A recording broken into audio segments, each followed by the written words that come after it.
X defend जो कि launch हुई थी 25 मई को, वो termed as a COD killer. इस गेम की मार्केटिंग को मैं लैकिंग तो नहीं कहूँगा बट अच्छी भी नहीं कहूँगा। I mean it was still better than सेनुआ saga, but ऐसा लग रहा था कि इस गेम को यूबीसॉफ्ट ने शैडो ड्रॉप कर दिया था 25 मई को। बट मेन सरप्राइजिंग फैक्टर इसकी इस गेम में मुंबई सर्वर भी हैं। शायद यूबीसॉफ्ट ने सोचा होगा कि उनकी गेम भी वैलोरेंट जितनी पॉपुलर हो जाएगी इंडिया में और फिर पैसा ही पैसा आएगा। बट वो शायद ये भूल गए कि स्ट्रीमर उनकी गेम को खेलते नहीं हैं, जिसकी वजह से इंडिया में सारी गेम्स पॉपुलर होती हैं। But still just because of Mumbai servers इस गेम का रिव्यू एटलीस्ट एक बार तो करना बनता ही है। सबसे पहले तो मैं पिंग और क्रैशिंग के बारे में बात करना चाहूँगा अपने रिव्यू में। पिंग के मामले में इस गेम में मेरे को कोई दिक्कत दिखाई नहीं दी, क्योंकि ऑब्वियस सी बात है मुंबई सर्वर्स हैं, क्यों ही आएगी।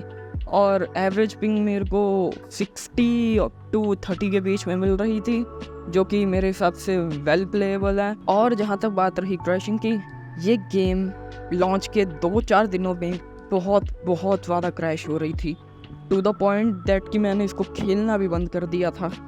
बट अच्छी बात है कि क्रैशिंग का इश्यू बस लॉन्च के 2-4 दिनों तक ही था, और अब विदाउट एनी क्रैशेस मैं खेल सकता हूँ इस गेम को बहुत अच्छे से। अब मैं इसके गेम प्ले पार्ट पे आता हूँ, जो कि किसी भी गेम का मेन सेलिंग पॉइंट होना चाहिए।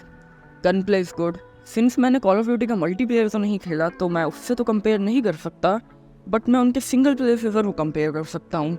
लाइक मॉडर्न वॉरफेयर सीरीज हो गई, ब्लैक ऑप्स सीरीज हो गई, गन प्ले उनके कंपेरेबल में है, इफ़ नॉट एनी बेटर। इस गेम में गन्स की वैरायटी बहुत ज़्यादा है, और just like every other game इस गेम में भी कुछ गन्स हैं जो कि बाकियों को ओवरशैडो कर देती हैं। Assault rifle for fun, majority time मैं इस गेम में असॉल्ट राइफल्स के साथ ही खेला हूँ, और जनरली कुछ यूनिक नहीं है इनके बारे में बताने के लिए।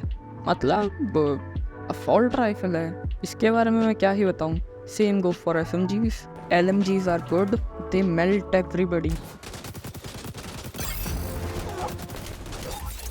बट इनका रिलोड टाइम कुछ ज़्यादा है, लाइक बहुत ज़्यादा। तो अगर तुम रिलोड कर रहे हो तो please hide in a corner.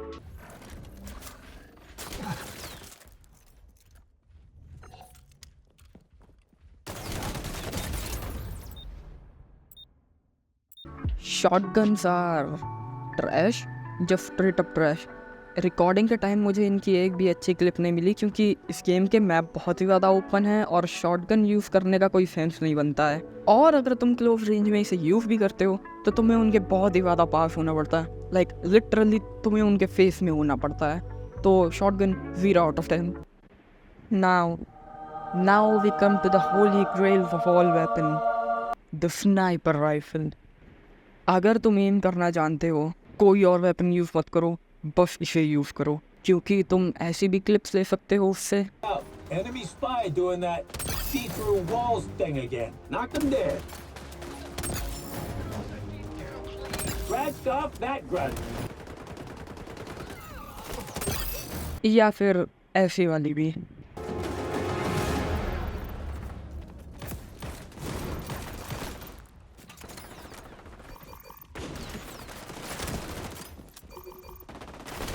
But ये भी हर सिनेरियो में प्रैक्टिकल नहीं है, क्योंकि good luck hitting close range shot with this thing. Oh wait, 10 out of 10। Now we come to the ability usage. Well, it's okay. इस game में I still think gun play ज़्यादा important है instead of abilities. ये game Overwatch और Valorant की तरह तो नहीं है कि ability usage is a must. हाँ, कुछ एक्सेप्शन हैं, जैसे कि legal wall hack for invisibility of splinter cell characters. But मैं ये ज़रूर कहना चाहूँगा कि अगर तुमने इन एबिलिटीज़ को मास्टर कर लिया तो certainly this will help a lot. जैसे कि मेरी फेवरेट एबिलिटी है फायर बॉम्ब, जिससे मैं स्ट्रेट अप एनिमी के ऑब्जेक्टिव पे जाके उनको न्यूक कर सकता हूँ। और बाकी 2 क्लासेस की एबिलिटीज़ हैं, पोर्टेबल बैरियर और हीलिंग। बट मैं अल्टीमेट एबिलिटीज़ के लिए ज़रूर कहना चाहूँगा कि I wish they could charge a little bit faster.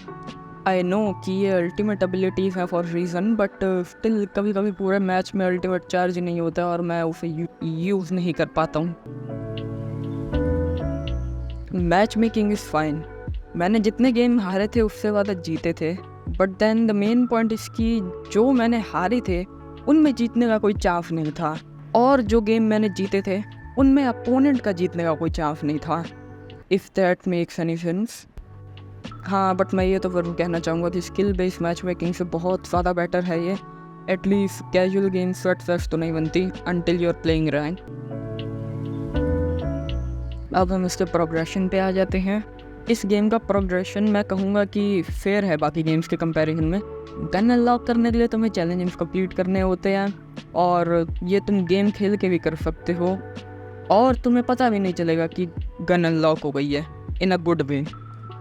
और तुम इस गेम में न्यू ऑपरेटर्स भी अनलॉक कर सकते हो, जिसके लिए तुम्हें थोड़ा सा और ग्राइंड करना पड़ेगा, which is natural to these kind of games. Valorant में भी ऐसा ही है।